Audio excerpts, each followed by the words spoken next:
Hello everyone. तो अब देखते हैं हम लोग क्वेश्चन नंबर 16 जो कि आपका आया हुआ 2019 और ये आपका आया हुआ है 6 नंबर में। देखिए 6 नंबर में क्वेश्चन आया हुआ, बहुत ही अच्छा क्वेश्चन है। ऐसे क्वेश्चन मैं आपको 2-3 और करवा चुका हूँ, ठीक है। तो क्वेश्चन क्या कर रहा है, क्वेश्चन ये आपका हर साल 6 नंबर में इसी टाइप का क्वेश्चन पूछा जाता है कि एक मैट्रिक्स दे देंगे 3x3 ऑर्डर की और उसका ए इनवर्स पूछ लेंगे और फिर उसके बाद वही मैट्रिक्स का क्या बना देंगे, इक्वेशन बना देंगे x plus Y plus Z में। हाँ, तो क्या होगा, फिर उसके बाद पूछेंगे कि एक्स वाई जेड की वैल्यू बताओ, ठीक है। तो ये क्वेश्चन आपके बहुत आते हैं 6 नंबर में। तो हमारे पास एक 3x3 ऑर्डर की क्या गिवन, एक मैट्रिक्स गिवन है। हमसे हमसे पूछा गया ए इनवर्स बताओ, ठीक है। तो यहाँ पर देखो, हमको पता है क्या पता है हमको कि फॉर्मूला पढ़ते चले आ रहे हैं हम लोग हैं। जब हम लोगों ने क्या पढ़ा था, चैप्टर पढ़ा डिटर्मिनेंट। तो हमको पता है कि ए इनवर्स जो होता है वो क्या होता है, 1 में det of A adjoint of A, ये फॉर्मूला होता है, ठीक है। तो सबसे पहले क्या करेंगे हम लोग, यहाँ पर डिटर्मिनेंट ऑफ ए निकाल लेंगे। डिटर्मिनेंट ऑफ ए कैसे निकालते हैं पता ही होगा आपको। फर्स्ट आपका ये रहेगा 1 और फिर उसके बाद इसको छुपा दो, आप इसको छुपा दो, इसको छुपा दो, तो 1 इंटू 1 1 और फिर यहाँ पर देखो 2 माइनस का 2 इंटू 3 माइनस का 6 और माइनस का ऑलरेडी होता है बीच में। जब क्रॉस मल्टीप्लाई करते हैं ऐसे ऐसे करके तो बीच में साइन जो होता है वो माइनस का क्या होता है, ऑलरेडी होता है। तो यहाँ पर देखो 3 दूनी 6 माइनस का 6 रहेगा प्लस का 6 बन जाएगा, ठीक। और यहाँ पर आपका माइनस का साइन आता है, मतलब माइनस का 1 और फिर यहाँ पर देखो इसको छुपा दो ऐसे करके और इसको छुपा दो ऐसे करके, इसको छुपा दो और इसको छुपा दो, इसको छुपा दो और इसको छुपा दो। तो यहाँ पर देखो 1 इंटू 0 0 हो जाएगा और फिर माइनस में 3 इंटू 1 माइनस का 3 हो जाएगा, ठीक है। क्लियर है इतना। फिर यहाँ पर आओ प्लस का 1, ये अब ये वाला 1, ठीक। तो यहाँ पर देखो इसको छुपा दिया और इसका छुपा दिया, यानी कि इसकी रो को छुपा दो, इसके कॉलम को छुपा दो, ये छुपा दिया, ये छुपा दिया, बचा गया आपके पास माइनस का 2 इंटू 0 0 माइनस में 1 इंटू 1 1, ठीक। अब इसको सॉल्व कर लो आप। तो determinant of A equal to क्या हो जाएगा आपके पास 7, ठीक है। यहाँ पर देखो माइनस का 3 इंटू माइनस का 1 प्लस का 3, ठीक है। और यहाँ पर देखो माइनस का 1 चेक कर लो आप, प्लस 1 इंटू माइनस 1 तो माइनस का 1 ही आएगा। तो 3 माइनस 1 2 7 2 9 9 इसका आ जाएगा। चेक कर लो फिर से एक बार, 7 प्लस 3 माइनस, ठीक। ये आपके पास निकल गया डेट ऑफ ए। अब क्या करते हैं हम लोग, यहाँ पर एडजॉइंट ऑफ ए निकालते हैं। तो एडजॉइंट ऑफ ए निकालने के लिए क्या करते हैं हम लोग, पता होगा सबसे पहले क्या करते हैं हम लोग, माइनर मैट्रिक्स के एलिमेंट्स निकालते हैं। फिर उसके बाद कोफैक्टर मैट्रिक्स बनाते हैं और कोफैक्टर मैट्रिक्स को बनाने के बाद क्या करते हैं हम लोग, उसका ट्रांसपोज करके हमारे पास क्या मिल जाता है, उसका एडजॉइंट मिल जाता है उसी मैट्रिक्स का। तो सबसे पहले क्या करेंगे हम लोग, first we have to find the elements of minor matrix of A. Minor matrix of A, जो माइनर मैट्रिक्स किसका, ए का, ऑफ ए का माइनर मैट्रिक्स जो है उसके एलिमेंट्स निकालेंगे। तो हम लोग सबसे पहला जो एलिमेंट जो होगा माइनर मैट्रिक्स का, किसका, ए का, वो होगा M11। M11 कैसे निकालेंगे हम लोग, यहाँ पर ये गया पहला एलिमेंट है ये M11, ये गया, बचा गया आपके पास 1 इंटू 1 1 और ये आपका बचेगा 6 प्लस का 6, यही आ जाता है। ये जो यहाँ पर ये लिखा है ये वो आपका पहला एलिमेंट हो जाएगा। तो यहाँ पर हो जाएगा आपका 7, क्लियर है इतना। फिर उसके बाद आएगा आपका M12 क्या होगा, M12 आपके पास ये देख लो, ये आपका हो जाएगा माइनस का 3 1 माइनस का 3। फिर M13 निकाल लो, M13 क्या हो जाएगा आपके पास, M13 निकल के आएगा माइनस का 1, ठीक। अब निकालते हैं हम लोग M21। अब हमको M21 निकालना पड़ेगा। अब यहाँ पर देखो ये आपका है A21, यानी कि आपका एलिमेंट है 21। इसका क्या निकालेंगे, माइनर मैट्रिक्स निकालेंगे, सॉरी माइनर एलिमेंट निकालेंगे। तो ये गया, तो 1 इंटू 1 1 और माइनस में 2 इंटू 1 माइनस का 2, तो 1 और माइनस में पहले मौजूद है तो 1 प्लस 2 इज 3, ठीक। फिर M22 निकाल लो, M22 क्या होगा आपको, आप बताने की जरूरत नहीं है, आप निकाल लो अपने आप ही। तो 1 इंटू 1 1 1 इंटू 1 1 तो 0 बचेगा, ठीक। फिर निकाल लो आप M23 निकाल लो। M23 कैसे निकालेंगे, ये गया, ये गया, ये गया, ये गया, तो माइनस का 2 और माइनस का 1, माइनस का 2 माइनस का 1 माइनस का 3, M31 निकाल लो, M31, M31, ये गया, ये गया, ये गया, ये गया, तो 3 माइनस का 1 2 हो जाएगा। ठीक, अब क्या निकाल लेते हैं हम लोग यहाँ पर, M32 निकाल लेते हैं। M32 क्या हो जाएगा, M32, तो ये गया और ये गया, ये गया, ये गया, तो 3 × 1 3 और 0 तो 3 रहेगा। ठीक है, फिर उसके बाद यहाँ पर आओ M33 लास्ट वाला। ठीक, ये गया, ये गया, ये गया, ये गया, क्योंकि ये आपका A33 यानी कि एलिमेंट है 33। इसका क्या निकालेंगे, माइनर एलिमेंट निकालेंगे तो हो जाएगा, ये गया, इसकी पर्टिकुलर हो गई, इसकी पर्टिकुलर कॉलम गया, तो यहाँ पर देखो बचेगा आपके पास 1 × 1 1 और 1 × 0 0, तो 1 ही बचेगा आपके पास। अब क्या करेंगे हम लोग यहाँ पर, कोफैक्टर के भी क्या निकाल लेंगे हम लोग, एलिमेंट्स निकाल लेंगे। कोफैक्टर के एलिमेंट डिनोट करेंगे हम लोग C से, तो C11। देखिए भैया, जो आपके पास ये इंडेक्स दिख रही है, अगर इसको जोड़ करके क्या आता है, अगर इवन आता है तो यहाँ पर हम लोग -1 से मल्टीप्लाई नहीं करेंगे। ठीक है, और अगर ऑड आता है तो -1 से मल्टीप्लाई कर देंगे। तो यहाँ पर देखो 1 + 1 2 आएगा, तो माइनस से मल्टीप्लाई नहीं करेंगे। फिर उसके बाद C12, यहाँ पर देखो 1 + 2 3 3 माइनस से मल्टीप्लाई कर देंगे तो हो जाएगा आपका 3। C13 देख लो, यहाँ पर देखो 4 आएगा तो कोई फर्क नहीं पड़ेगा। फिर उसके बाद C21 निकाल लो, यहाँ पर देखो 3 आएगा तो माइनस का 3 हो जाएगा। C22 4 हो जाएगा, 4 का आपका कोई फर्क ही नहीं पड़ेगा, 0 है। C23 ये होगा 5 का बदल जाएगा, हो जाएगा ये 3। ठीक है, 3 हो जाएगा। फिर यहाँ पर देखो C31 कोई फ़र्क नहीं पड़ेगा, इवन है। फिर उसके बाद यहाँ पर C32 में आओ तो आपका हो जाएगा 5, तो यहाँ पर हो जाएगा चेंज -3। ठीक है, यहीं पर निकाल देता हूँ मैं C33 के बारे में। C33 क्या हो जाएगा आपके पास, C33 हो जाएगा आपका 1 ही रहेगा, क्योंकि यहाँ पर इसको जोड़ने पे क्या आएगा, इवन आएगा। क्लियर है इतना, ओके। अब यहाँ पर आओ, अब क्या करते हैं हम लोग, यहाँ पर कोफैक्टर मैट्रिक्स बनाते हैं, किसकी, A का। कोफैक्टर मैट्रिक्स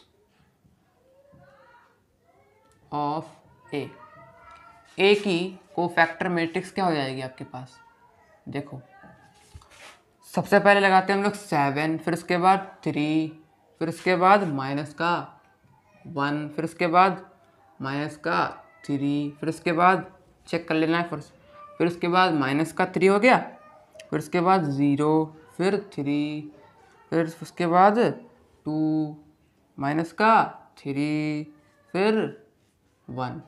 क्लियर है, तो ये आपके पास निकल गया कोफैक्टर मैट्रिक्स ऑफ A। अब क्या करेंगे हम लोग, यहाँ पर इसका एडजॉइंट ले लेंगे, ट्रांसपोज ले लेंगे, तो हमारे पास एडजॉइंट ऑफ निकल के आ जाएगा। तो यहाँ पर देखो एडजॉइंट ऑफ A क्या हो जाएगा, यहाँ पर ऐसे लिख देता हूँ मैं उल्टा करके, कि अगर हम लोग कोफैक्टर मैट्रिक्स का क्या ले लेंगे, ट्रांसपोज ले लेंगे, किसका, A। कोफैक्टर मैट्रिक्स का अगर हम लोग ट्रांसपोज ले लेते हैं, किसके, A। कोफैक्टर किसका मैट्रिक्स है, कोफैक्टर आपका A का कोफैक्टर मैट्रिक्स है, तो यहाँ पर इसका ट्रांसपोज ले लेंगे तो वहाँ पर निकल के आएगा adjoint of A। Adjoint of निकल के आएगा। तो यहाँ पर देखो हम लोग क्या करते हैं, हम लोग ट्रांसपोज कैसे लेते हैं, रो को कॉलम में कर दो, रो को कॉलम में कर दो। तो यहाँ पर रो क्या आपकी है 7 3 -1 है, जिसको कॉलम में कर दो 7 3 -1। सेकंड रो को सेकंड कॉलम में कर दो -3 0 3। थर्ड रो को थर्ड कॉलम में कर दो तो 2 -3 1। ये आपके पास निकल के आ गया एडजॉइंट ऑफ A। तो हमारे पास देखिए डिटर्मिनेंट ऑफ A भी आ गया और एडजॉइंट ऑफ A भी आ गया।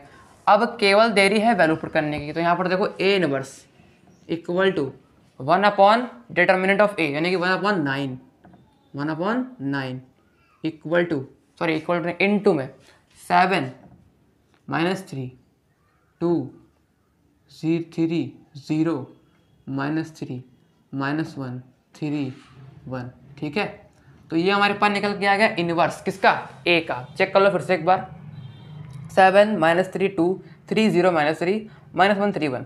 तो अगर आप चाहो तो इससे मल्टीप्लाई कर लो अंदर, या तो ऐसे रहने दो, तब भी आपका आंसर सही है। तो ये आपके पास निकल के आ गया A इनवर्स। ठीक है, तो इतना पहले आप इसको नोट कर लीजिए। तो अब देखते हैं आगे क्या कह रहा है क्वेश्चन हमसे। आगे हमसे कह रहा है कि help solve the system of equations. कह रहे हैं कि जो ये हमारे पास 3 इक्वेशंस गिवन है XY Z में, क्या बोला गया कि एक्स वाई जेड की वैल्यू बताओ। तो इसका भी क्या होता है, एक तरीका होता है इस चैप्टर में निकालने का, मैट्रिक्स चैप्टर में निकालने का क्या होता है, एक तरीका होता है, इसको हम लोग बोलते हैं मैट्रिक्स मेथड, है ना। तो क्या होता है मैट्रिक्स मेथड, यहाँ पर लिखते हैं सबसे पहले मैट्रिक्स मेथड, ठीक है, मैट्रिक्स मेथड। तो यहाँ पर देखो सबसे पहले तो आप इन इक्वेशंस को लाइन से सीरियल वाला लिख लीजिए।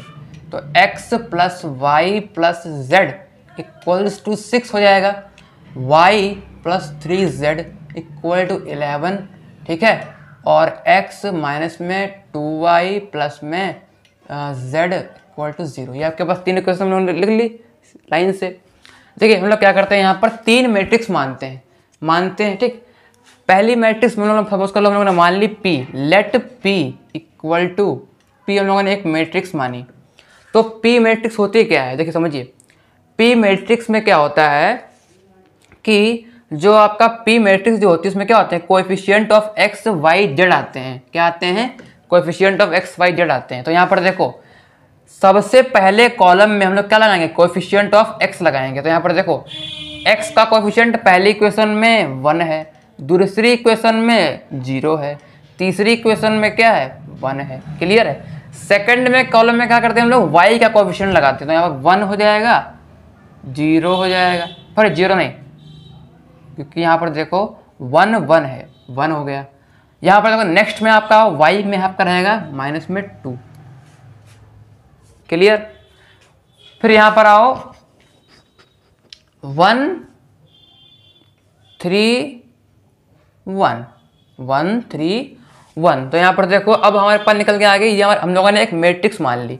अब सेकंड मैट्रिक्स क्या मानते हैं, उसको हम लोग दे देते हैं नाम B, लेट्स सपोज B दे दिया नाम। वो क्या होती है, एक कोलमनर मैट्रिक्स होती है। कोलमनर का मतलब होता है 1 कॉलम मैट्रिक्स, यानी किसी केवल उसमें एक ही कॉलम होता है, यानी कि उसमें रो की कोई भी लिमिट नहीं होती, लेकिन कॉलम जो होता है वो एक ही होता है।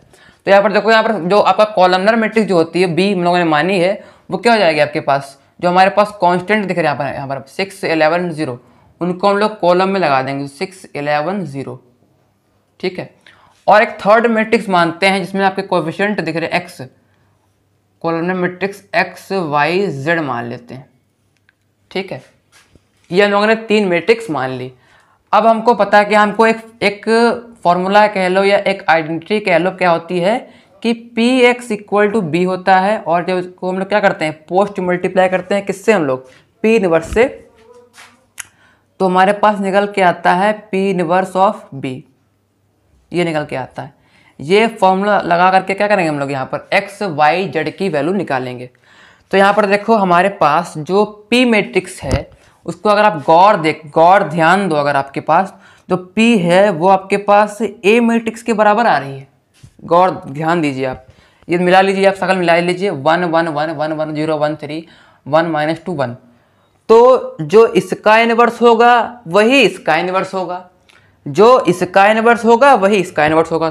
तो हम लोगों ने इसका इनवर्स तो ऑलरेडी निकाल लिया है भाई, इसका इनवर्स तो हम लोगों ने ऑलरेडी निकाल लिया है।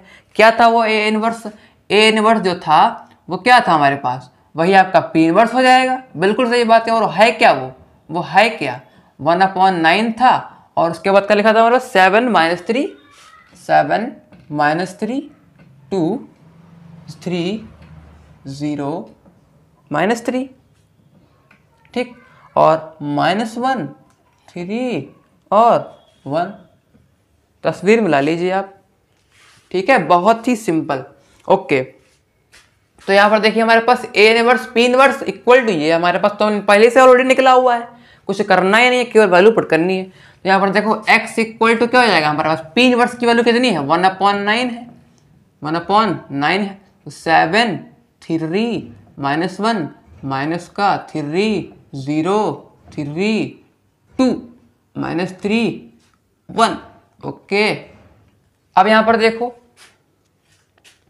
इनटू में b है, b कर लो भाई 6 11 0, क्या कर दो, अब इन दोनों को मल्टीप्लाई कर दो, इसको मल्टीप्लाई कर दो, ठीक है। तो यहाँ पर देखो 1/9, अब मल्टीप्लाई कर रहे हैं, ध्यान से देखिएगा, फर्स्ट रो फर्स्ट कॉलम, यहाँ एक ही कॉलम है, तो 7 × 6 7 6 42 माइनस का 33 प्लस में 0, फिर 6 3 जा 18 प्लस 0 प्लस 0, चेक कर लीजिए आप, चेक कर लीजिए, बिल्कुल सही है। माइनस का 6 प्लस में 33, ठीक है, और फिर उसके बाद 1 इंटू 0 0। अब क्या कर लीजिए, कैलकुलेट कर लीजिए इसको यहाँ पर, तो 1/9 सॉल्व कर लीजिए। तो यहाँ पर देखो, यहाँ पर देखो 12 माइनस का 3 कितना हो जाएगा, 12 माइनस का 3 आपका बचेगा 9, ठीक। यहाँ पर देखो कितना बचेगा आपके पास, ये बच जाएगा आपके पास 3 3 0, तो 9 ही बचेगा। यहाँ पर तो बचेगा आपका 18, ठीक है। यहाँ पर आओ तो 33 यहाँ पर आओ, 33 माइनस का 6, 3 गया 30 बचे, ठीक। फिर 3 गया, कितने बचे आपके पास, 27 बचे, 27 बचा, 27 प्लस 6 कर लो, आपका 33 आएगा, ठीक है। अब यहाँ पर देखो x जो मैट्रिक्स है उसकी वैल्यू रख दो यहाँ पर आप लास्ट में, x y z। तो यहाँ पर अब क्या करेंगे, यहाँ पर इससे मल्टीप्लाई करा लो आप, तो 9/9 1 रहेगा, 18/9 2 हो जाएगा, 27/9 3 हो जाएगा। तो हमको पता है कि जब दो मैट्रिक्स क्या होते हैं, आपस में बराबर होते हैं, है ना, तो उनके करस्पॉन्डिंग एलिमेंट्स जो भी होते हैं वो भी क्या होते हैं, आपस में बराबर होते हैं। तो करस्पॉन्डिंग एलिमेंट्स क्या है यहाँ पर, x की वैल्यू क्या होगी, 1 के बराबर हो जाएगी, y की वैल्यू क्या हो जाएगी, 2 के बराबर हो जाएगी, z की वैल्यू क्या होगी, 3 के बराबर हो जाएगी। और यही क्या हो गया आपके पास, हमारे पास यही आपके पास सिस्टम ऑफ इक्वेशंस, हमारे पास इसका सोल्यूशन आ गए, ठीक है। चाहो तो इसको आप रख करके क्या कर सकते हो, सेटिस्फाई कर सकते हो। यहाँ पर देखो, यहाँ पर रख लो पहले क्वेश्चन में, तो यहाँ पर देखिए 1 प्लस 2 प्लस 3, चेक कर लो, 3 तो 5 1 6, सही है। दूसरे में रख के देख लो, तो 2 प्लस में 3 इंटू में 3 9 हो जाएगा, 9 2 11, ये भी सही है। यहाँ पर थर्ड में आओ तो x 1 है, माइनस में 2 इंटू 2 4, प्लस में आपका z कितना है, z कितना है 3 है। तो यहाँ पर देखो कितना हो जाएगा आपका, 0 बचेगा, सही है ना, 0 बचेगा। तो तीनों इक्वेशंस क्या हो गए आपके पास, सही हो गए, और यही क्या हो गया हमारे पास, इस क्वेश्चन का पूरा सॉल्यूशन निकल के आ गया, ठीक है। तो आई होप आपको ये वीडियो पसंद आया हो। अगर इसके रिगार्डिंग आपको कोई भी डाउट आता है आपके पास, तो आप कमेंट सेक्शन में पूछ सकते हैं। तो मिलते हैं हम लोग अपने नेक्स्ट वीडियो में, तब तक के लिए गुड बाय।